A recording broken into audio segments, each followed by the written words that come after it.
করলাম, একটা তিল তিল করে বিরাট। আমরা যদি সবাই, প্রধানমন্ত্রী একবার বলেছে যে আমরা যদি 4 মাস যদি সারা দেশের মানুষ আমরা কোনো বিদেশি জিনিস ব্যবহার না করি বিদেশি জিনিস যদি আমি পারচেজ না করি, তাহলে আমরা অর্থনীতি অনেক বেশি স্বাবলম্বী হব।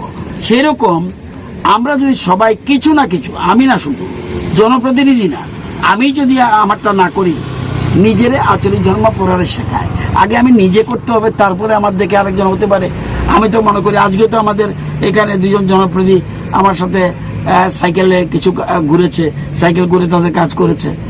হ্যাঁ, তো অটোমেটিক্যালি আমি যদি 3 কিলোমিটার যদি আমি ফুয়েল কনজার্ভ করতে পারি, অনেক সেফ। এই জন্য এই সিদ্ধান্ত নিয়েছি।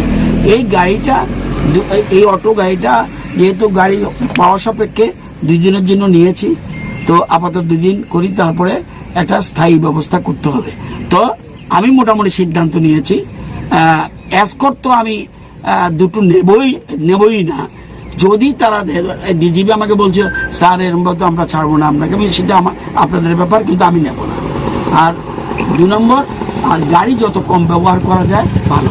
এই যে এটা কিন্তু পরিবেশ দূষণ হবে না, কিন্তু এটাই যদি আমি বাইকে আসতাম, আমার সিকিউরিটির বাইক আছে, আমি যদি বাইকে আসতাম আবার ফুয়েলের প্রশ্ন।